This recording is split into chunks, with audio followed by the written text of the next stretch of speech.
the moment my life spiraled out of control. Before we begin the story, make sure to subscribe to our channel and never miss more incredible stories every day.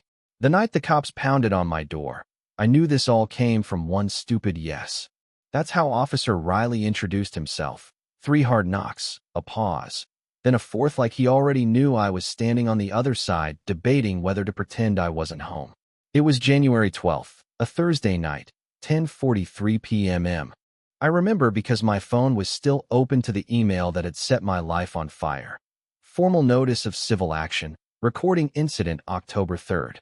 I'm Alex, 29, customer support rep at Coworkers Communications, one of those internet companies you only notice when your Wi-Fi dies. My job is boring, underpaid, and weirdly intimate. I sit in a gray cubicle in downtown Riverton, wearing a headset, listening to people scream about routers and slow speeds. Before all this, the worst thing I'd done at work was forget to log a ticket. Now I was facing a cop, a lawsuit, and possibly losing everything I'd built, which, sure, wasn't much, but it was mine. My job. My tiny one-bedroom apartment that smelled like burnt coffee. My maybe relationship with Jenna that we'd been slowly trying to fix. Alex Hernandez? Riley asked, voice steady, eyes flicking past me into the apartment like he was trained not to be surprised by anything. Yeah, I said, gripping the door so hard my fingers hurt. Is something wrong? He lifted a manila envelope. You've been named in a complaint related to an unlawful recording disclosure. I'm here to confirm receipt and ask a few questions, if you're willing. Behind him, the hallway light flickered the way it always did, but that night it felt like the whole building was breathing down my neck, waiting. I thought about Jenna asleep 2 miles away, about my mother in Phoenix who still believed I worked with computers and was proud of me, about the training slide that said all calls were confidential and unauthorized disclosure may result in termination and legal action. Riley's gaze softened just a fraction. I know this is a lot, but you should probably take this and start thinking about representation. My heart pounded in my ears as I reached for the envelope, feeling the weight of paper and consequences settle into my shaking hands. All I could think was, this is about the Onyx call, and I did this. 6 months before the envelope and the cop, my life was aggressively average. I worked swing shift at Coworkers Riverton Center, Tuesday through Saturday, 3 p.m. to 11 p.m. I'd clock out, drive my dented Civic back to my cramped apartment, microwave leftovers, and fall asleep to whatever true crime podcast auto-played next. Jenna called it existence on airplane mode. You can't just coast forever, Alex, she told me one night in August, sitting cross-legged on my futon. The fan rattled overhead. You hate that job. I don't hate it, I said. I just hate people screaming at me for their own bad Wi-Fi. She gave me the look, the one that said I was missing the point on purpose. That's what I mean. You just put up with everything. Dana piles extra calls on you. Marco is always late. Your mom guilt trips you about visiting, and you just shrug. No boundaries, no fun. You're 29 going on 50. That's harsh, I muttered, but she wasn't entirely wrong. Marco, on the other hand, loved to tell me I needed to live a little. He sat in the pod across from me, spinning in his chair between calls, charming furious customers into laughing before they hung up.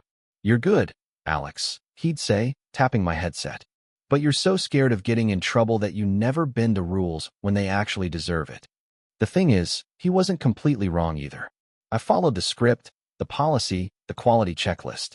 I muted myself to swear, but never on record.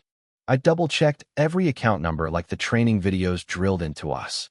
That week in August, Dana pulled me into her glass-walled office to commend my metrics. Low handle time, high satisfaction. You're reliable, Alex, she said, smiling in that managerial way that feels like a performance review even when it isn't. If more people worked like you, this place would run itself. I walked back to my desk with a weird mix of pride and resentment. Reliable, predictable, boring. So when Marco suggested drinks after a brutal Saturday shift in early October, I heard Jenna's voice in my head saying I was too safe, too careful, too dull. I didn't know yet that saying yes to that one drink would wreck everything. October 3rd started like any other Saturday. Coffee that tasted like burnt pennies, a missed call from my mom, 3 spam emails, and the sinking feeling of another 8 hours of "have you tried rebooting the modem?" By 9 p.m., my voice was raw and my headset smelled like plastic and other people's breath. That's when the Onyx call came in. Onyx was what we nicknamed callers who came in already furious, like they'd been rehearsing their insults in the mirror. This guy, real name Graham Larson according to the account, hit every square on the bingo card within 2 minutes. "You're stealing from me," he shouted. "I've called 6 times this month. Do you people even know how to do your jobs?" "I'm sorry you've had such a frustrating experience, Mr. Larson," I said, default script kicking in. "Let me pull up your tickets so we can." "I don't want your script. I want someone competent. Are you even in this country?" The call went on for 29 minutes. He cussed out my coworkers by name, threatened to show up at your office and start flipping desks, and made some comment about "you people" that landed somewhere between racist and just generally disgusting. When it finally ended, I took off my headset and pressed my forehead to the desk. "Damn," Marco said, wheeling his chair over with a grin. "That guy was a masterpiece. I could hear him from here." "It's all recorded," I muttered. "Quality review. Security. Whatever." He glanced at my screen. "Pull it up." I hesitated. Technically, we weren't supposed to access recordings without a reason, but the system was open and my notes were already up. One click and his tirade poured out of my speakers, muffled through my headset. Marco laughed. "We should send this to the group chat. People need to hear what we deal with." "Marco, no," I said, even as my mouse hovered over the export button. "It's anonymous," he said. "No address, no phone number. Just a voice being horrible. Come on, man. Live a little." I wish I'd logged out instead of downloading that file to my desktop. After shift, a few of us walked to Copper Tap, the bar across the parking lot where callware reps went to numb their brains. The place smelled like fried onions and spilled beer, and the bartender knew half our names and preferred poisons. Marco slid into the booth across from me, phone already out. "You got it?" he asked. I'd spent the whole walk over telling myself I would delete the recording, that it was stupid to even have it, that I was not the kind of person who messed with policy just for a laugh. Instead, I pulled my work laptop from my backpack under the table. "Last time," I said. "We listen, I delete, we move on." He grinned. "Scout's honor." I transferred the file to his phone using the messaging app we all used for memes and shift swaps. TeamThread, our unofficial second office. As soon as the upload bar hit 100%, I felt a cold rush of regret. Marco pressed play. Graham's voice boomed out, slurred and angry. A couple of servers glanced over. Marco lowered the volume, cackling. "Listen to this part," he said, scrubbing to the segment where Graham threatened to drive down there and smack every idiot on your floor. We both winced, then laughed in that horrified way you do when you've been dealing with this all day and your empathy is spent. "Dude, we should post a clip in the rep-only group," Marco said. "No names, no account info. Educational content." "Dana would kill us," I said. "She doesn't have to know," he replied. "And if anyone asks, we'll say we pulled it in training. Chill." I took a long swallow of beer, feeling it burn down. "Fine, but blur the ticket number. And if this comes back on us, I swear, you say it was your idea." He flashed me a mock salute, already editing, thumbs moving fast over his screen while I watched like someone staring at a lit fuse and convincing themselves it's harmless. The next afternoon at my desk, Graham's distorted rant looped between tickets and customer surveys, a sick little soundtrack to my shift. Then a coworker DM'd me 3 words. "Is this even legal?" On Monday, the office felt off. People were still taking calls, still reading scripts, still pretending to care about escalated tickets. But there was a hum underneath it all. Snickers in the break room, phones angled just slightly away when I walked by, the kind of energy that says something is happening and you are the last to know. I opened TeamThread during my first break. The original post with Graham's audio had tripled in reactions. Someone had clipped a shorter segment and added captions. "When the customer thinks yelling will fix the router." Underneath, the laughing emoji count was in the hundreds. Then I saw it. The audio, reposted in a different channel I wasn't even in, rep_life_unfiltered, with a comment. "Shout out to whoever pulled this from QA. This is gold." My chest tightened. That channel had former employees, friends of friends, people who didn't even work at Callware anymore. It wasn't just our little group anymore. It was out, alive, crawling through people's phones. If it slipped beyond our little ecosystem, there was no pulling it back. Relax, Marco said when I pulled off my headset and hissed his name. Nobody knows it was us. Plenty of people can access recordings. Besides, they're not naming the guy. He's identifiable, I whispered. He mentioned his street, his business. If someone puts it together, then maybe he'll think twice before screaming at underpaid reps. Marco cut in. Seriously, Alex, you're acting like we doxed him. We just gave people a laugh. I thought about the training slide again. Unauthorized disclosure. Legal action. An email notification pinged on my screen. Mandatory. Policy refresher meeting, confidentiality, and data protection. Sender, Dana Morales. Audience, all Riverton floor reps, see? Marco smirked. They're doing a generic slap-on-the-wrist meeting. Chill. But when I refreshed my inbox, a new subject line appeared that made my mouth go dry. Subject line. Investigatory meeting, attendance required, October 10th, 9 a.m. The investigatory meeting was in conference room B, the one with the flickering light and the thermostat that never worked. The blinds were half closed, turning Dana and the HR rep, Taylor, into silhouettes against the parking lot. Marco was already seated when I walked in, hands folded like a kid called to the principal's office. He gave me a tight smile that didn't reach his eyes. Alex, thanks for coming, Dana said, gesturing to the chair opposite her. This is Taylor from HR. We just want to understand what's happened regarding a customer recording. The phrase customer recording made my skin prickle. I sat down, trying to keep my face neutral. Taylor clicked a pen, the sound loud in the quiet room. As you know, our calls are recorded for quality and training.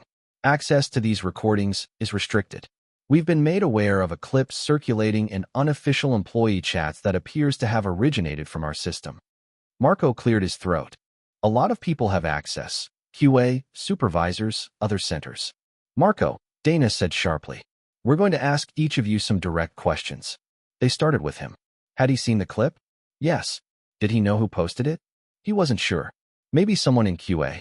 Had he ever downloaded or shared recordings himself? He hesitated, just for a second. Not directly, he said. Sometimes Alex pulls them up when we're going over calls. My stomach dropped. Technically true. Intentionally incomplete. Alex, Taylor said, turning to me. Have you downloaded any recordings to your workstation? Have you shared them via Team Thread or any other channel? I felt the room shrink. Marco stared at the table. I pulled up one call, I admitted. For context, I shouldn't have, but I did. I exported it to show Marco because the caller was being abusive. I told him to blur any details. Dana's jaw tightened. So you initiated the export? Marco finally looked up, eyes wide and wounded. I thought it was cleared. Alex said it was fine. By the time Dana said, "You're both suspended pending further review," my hands were numb. Then Taylor opened a folder and showed me my upload log. Suspension sounded temporary, like a timeout. The word Dana used was administrative leave, which made it feel like some neutral, grown-up pause instead of what it really was. Me being sent home like a kid who'd broken something expensive. Don't access any callware systems while this is under review, Taylor said as I signed the form. We'll be in touch within 5 business days. 5 days stretched into a week of pacing my apartment in sweatpants, refreshing my email like it was a game I could win if I just checked often enough. I watched my checking account balance shrink. $317 after rent, car payment due on the 15th, Jen is half-hearted, we can talk about it hanging between us.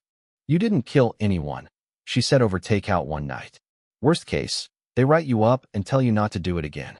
Companies don't want lawsuits, they want PR problems to go away. You'd think that means not making fun of customers online, I muttered. She squeezed my hand. You're not a monster, Alex. You're just tired and unlucky. My mom, when I finally told her a sanitized version, had other ideas. This is what happens when you let people walk all over you, she said. You cover for others, they blame you. You should have kept that recording to yourself. I know, I said, even though I wasn't sure if I agreed or if I was just too exhausted to argue. On day 8, my phone finally buzzed with Dana's caller ID. We've concluded the investigation, she said, voice clipped. Due to violation of our confidentiality policy, your employment is terminated effective immediately. You'll receive details about final pay and benefits by email. I sank onto the edge of my bed, staring at the stack of bills on the nightstand. Is Marco? Marco received a written warning, she replied. His involvement was secondary. The export originated from your credentials. After we hung up, I sat in silence until another notification pinged. The subject line stopped my breath. Legal claim, Graham Larson. I opened the email with shaking hands. It wasn't a lawsuit yet, not officially. It was a firm representing Mr. Graham Larson regarding an unauthorized disclosure of a recorded customer service call, demanding information about my insurance, my time at Callware, and warning that further action may be pursued. Jenna read it over my shoulder. They're just fishing, she said, but her voice didn't sound like she believed it. They want a settlement from Callware. They won't come after you personally. They named me, I said, pointing to the line. Recording accessed and exported by Alex Hernandez, former employee. Seeing my name in legal font was somehow worse than hearing Dana say the word terminated. For a while, the threat lived in my inbox, abstract and horrifying. Then it stopped being abstract. It started with a text from an old coworker, Kayla. Dude, have you seen Reddit?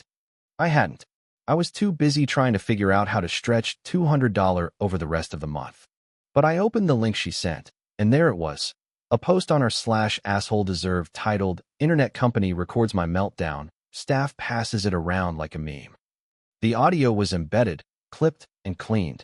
The username was throwaway, but the details were specific. Riverton, mid-tier internet provider, date and time. And in the comments, someone had posted a screenshot from replife_unfiltered, where my username, AlexH_support, was visible next to the upload. Top comment. Imagine being so dead inside you leak someone's worst moment for laughs. Another. Hope this Alex guy enjoys being unemployed. Privacy violation is serious. I scrolled until the words blurred, my own name swimming in a sea of insults and righteous anger. It didn't matter that Graham had threatened us, demeaned us, treated us like trash. To the internet, he was the wronged customer, and I was the faceless corporate ghoul who'd crossed a line. Then someone texted a screenshot of my Facebook profile, asking, "This you?" The thing about going viral in a tiny, specific way is that it doesn't make you famous. It just makes you notorious in exactly the circles that can ruin your life. I locked down my socials, changed my profile picture, made everything private. People still found me. Old classmates messaged, pretending to check in, fishing for details.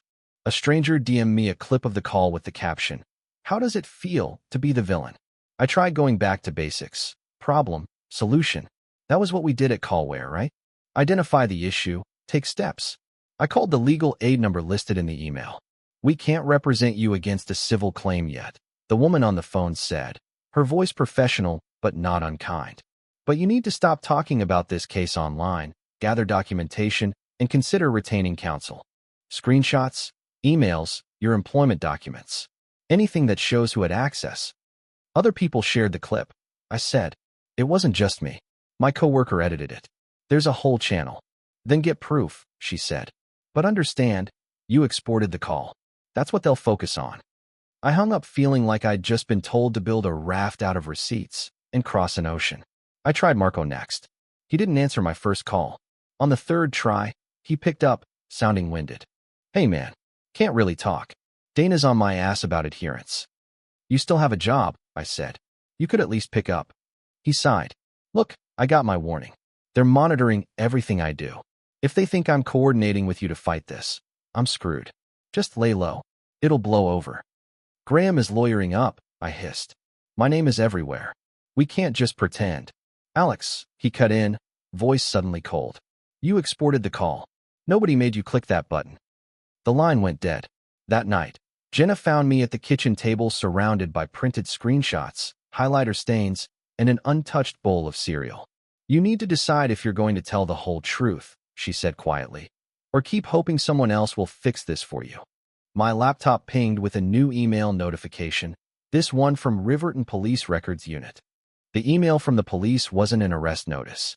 It was worse in a slower, bureaucratic way. "Mr. Hernandez," it read, "this message confirms receipt of a citizen complaint alleging unlawful distribution of a recorded telephone communication. At this time, the matter is under review. You may be contacted for a statement." Attached was a PDF of the complaint Graham had filed. He'd described the call, sure, but he'd also taken screenshots from replife_unfiltered, including comments I barely remembered typing. Under the clip, there I was, my username right next to. This dude could power the whole city on pure rage. In context, it had been gallows humor. Out of context, in Times New Roman inside an official complaint, it looked like cruelty. He included your comments, Jenna said, scanning the pages. Not just the fact that you shared it. He's building a story, I said, feeling nauseous. I'm not just the guy who broke policy. I'm the heartless rep mocking him for sport. Later that week, Taylor called to say Callware's legal team had responded to the firm. They've made it clear you were terminated for cause and that you acted outside training, she said. We're cooperating with the investigation. So you're backing me up? I asked, desperate. We're clarifying the scope of our responsibility, she replied, which was a very polite way of saying no. After we hung up, Jenna sat on the edge of the couch, fingers twisting her hair. I can't keep doing this, Alex, she said. I wake up every day wondering if today is the day you get arrested or sued or dragged in another thread. I love you, but I also need to feel safe. I'll fix it, I said, the words feeling empty even to me. I'll find a lawyer. I'll get a different job. You keep saying that, she whispered. But every time you try to fix it, you just dig deeper. She packed a bag that night. Not everything. Just enough to make it clear she wasn't bluffing.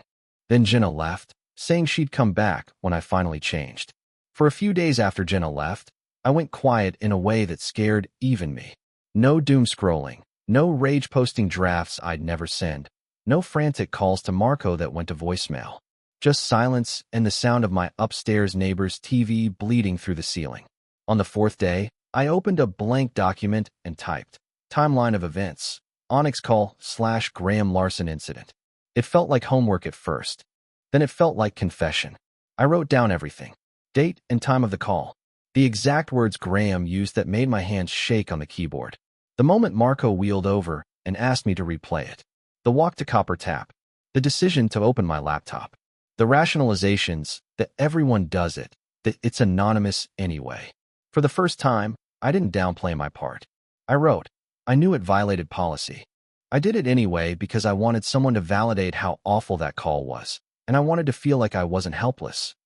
Seeing it in black and white hurt more than any comment thread.